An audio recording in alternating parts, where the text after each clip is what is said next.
ওম নমো ভগবতে বাসুদেবায়। ওম নমো ভগবতে বাসুদেবায়। ওম নমো ভগবতে বাসুদেবায়। জয় গুরু, জয় গুরু, জয় গুরু। আজকের আমাদের আলোচ্য বিষয় শ্রীগীতার প্রথম অধ্যায়ের ৪৩ নম্বর শ্লোকটি। এই শ্লোকটির সাধারণ অর্থ এবং আধ্যাত্মিক অর্থ আজ আমরা বুঝবার চেষ্টা করব। শ্লোকটিতে অর্জুন কর্তৃক বলা হয়েছে, হে জনার্দন, আমরা শুনেছি যে যাদের কুলধর্ম নষ্ট হয় তাদেরকে নিয়ত নরকে বাস করতে হয়। জনার্দন, জন যোগ অর্দন।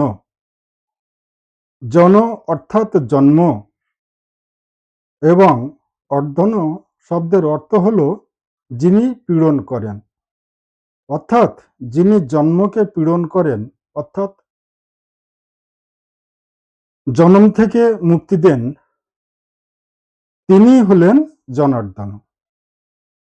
এটা আমরা সবাই মেনে থাকি এবং বুঝতে পারি যে যারা মনোধর্মশীল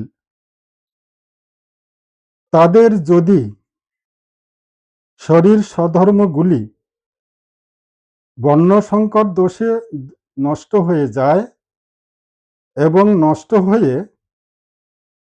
দেহপাতের উপক্রমণ হয়, স্বভাবতই তাদের মনোধর্মগুলি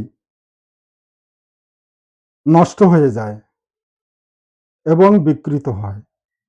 তাদের উচ্চ ভাবনা ও মননশীলতা থেকে পতন ঘটে। এমনভাবে পতন ঘটে যে কোনো প্রকার শুদ্ধ ক্রিয়ার দ্বারা, অর্থাৎ প্রায়শ্চিত্তাদি দ্বারা মনের সেই উন্নতি ঘটানো বা শুদ্ধ ভাব আনয়ন করা সম্ভব নয়। তাই তারা নিরন্তর নিরতিশয় কষ্টে মনোনিম্নগামী হয়ে দেহপাত করে। নমস্কার, আজ এই পর্যন্ত।